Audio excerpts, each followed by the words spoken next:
This is breaking news from 4 News Now.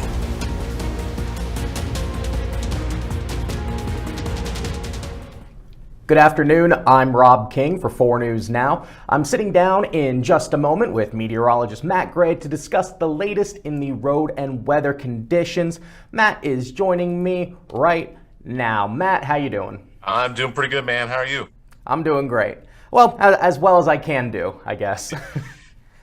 Yeah, it's been a little bit challenging the last couple of days, that's for sure. Yeah, Matt, let's just go through. People woke up this morning. It's midday now. They saw the snow. What's it looking like for the rest of the day, as and tomorrow are going to be big travel days before Christmas?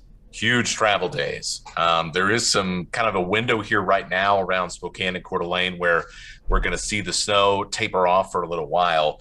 We do expect some snow to come back in as we head into this evening, and we end up picking another inch or two as we go throughout the night. So by no means is the active weather done with, but at least for this afternoon, it will be a little bit calmer, I guess. Well, that's good. And then fortunately, it also seems like it's going to be heating up, so the snow's not going to be turning as quickly to ice. No, not as bad. It is warmer. We've been warming up consistently. We warmed up. I'm going to put that in the quote box there, all day yesterday, and we just kept on going through the night, and so we're now up. I believe out of the Spokane airport, we're up to about 8 degrees. So we're getting warmer, slowly but surely. Still having that sub-zero wind chill. I know at my house it was actually a little bit windier this morning than it was yesterday, and so you can definitely feel the bite coming out of the north still. So that cold air, it's leaving, but it's it's kind of taking its time. It's grabbing some leftovers. It's talking to your great aunt on the way out the door before it leaves. So yeah, we've still got some time to deal with this. It's still gonna be a cold day. As we head into tomorrow, that's when the real big changes are. And I think by the time we get to Saturday evening, I mean, there's even a chance we could be above freezing. Hey, how about that? Yeah, it is going to feel incredibly warm, even if we just get up to around 32. I mean, it's going to be tropical by comparison. Throw on a pair of shorts and a tank top? Yeah, we're going to be running around with the shorts and that. Well, maybe not, because we're also going to have some rain and some freezing rain, so that's not going to be all that fun to deal with either. And that's going to make it feel still feel pretty uncomfortable, even though it's going to be much warmer than it is today. Now, what's the difference between freezing rain and snow? Because to me, freezing rain sounds like it would just be snow.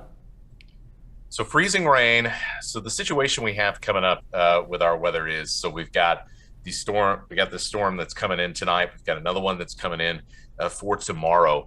And these are they're originating from down in like the Hawaiian Islands is basically where all that moisture that it's bringing is tapping into. So you go up about, say, 5,000-6,000 feet up, and you have very warm, moist air that's coming along with it. And because it's so cold right now, that cold air, it's a lot heavier. So it's going to stick down to the ground, and that warmer air is just going to ride over the top of it. So as your snowflakes start falling through this warm layer, they're going to melt. They become rain, and that Arctic air is not going to be, it's very shallow, I guess. You're not going to go up very far if you went up in a balloon or something before you would get above freezing. So that rain is going to fall through this Arctic air, and it basically freezes on contact when it hits the ground. As you can imagine, that's kind of a problem. Freezing rain is by far the worst of any winter precipitation. We see the effects of that at SeaTac Airport this morning, where they had to shut down basically completely because everything was coated in ice. And if you know anybody over in the Seattle or Portland area, hopefully they don't live on a hill, because the ice accumulation there was massive by comparison. I think I saw a reporter over there post that you were able to ice skate on residential streets. Yes. So, I mean, that's an extreme type of ice storm. Power outages come out of that. You get tree damage. You get all sorts of things. And, of course, the cascading effect that it's had on air travel. And speaking of tree damage, real quick, Stevens Pass, US 2, closed in the Gold Bar area. If you are heading to that side of Washington, be aware that there is no detour in place. That's going to be due to downed trees in that area. Again, that's Stevens US 2 closed in Gold Bar. And that could be an effect of freezing rain as well. There we have it. So one of the other things I want to touch on is when people say the rain's going to come, there's chances of flooding. What can you tell us about that? Yeah.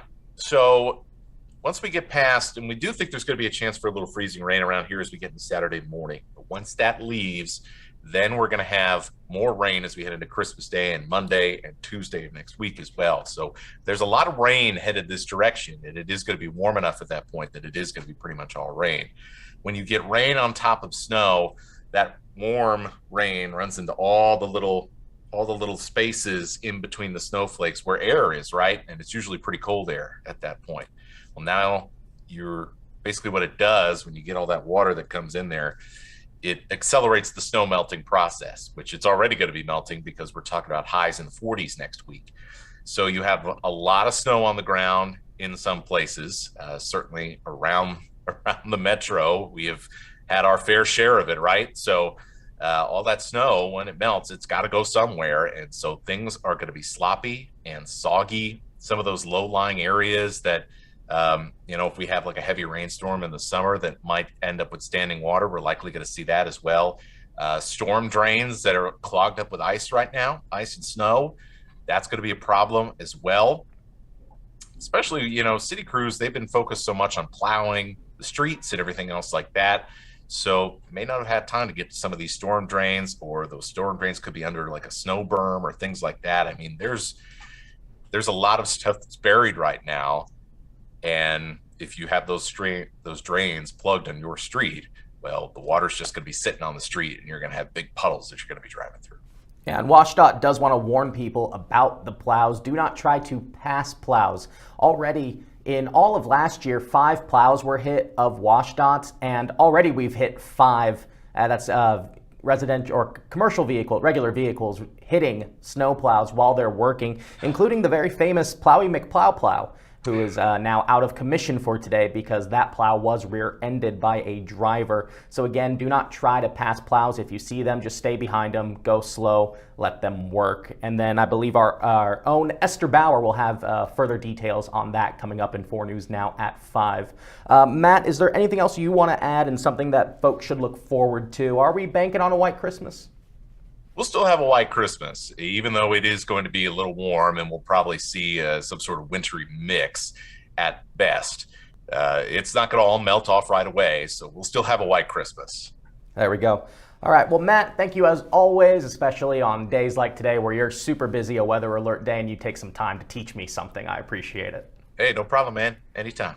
All right. You have a good one. I'll talk to you later. All right. See you soon. Bye-bye. And I do want to show you folks at home, there is another resource that we used. We showed you earlier this week the freeway cameras that show on I-90. And then there's also a resource if you are traveling. This is going to be flightaware.com, and this will show you some of the cancellations and delays. Now, I've chosen to look at Spokane International. You can see total delays today, 23, cancellations, 28. You can see where a lot of those cancellations are coming in and out of. That's out of Seattle. 45% of the Seattle flights to Spokane were canceled today. That's 9 flights either way. Also going to Seattle, 9 flights canceled. 2 flights to Portland canceled. That's half of the total Portland flights. And you can look this up by any airline or any airport that you are traveling in and out of. So that's just another resource to be aware of that you have as people are trying to fly today. And we will have more details on flight cancellations and road conditions in 4 News Now at 5 p.m. But for now, live in the KXLY Plus Digital News Center, Rob King, 4 News Now.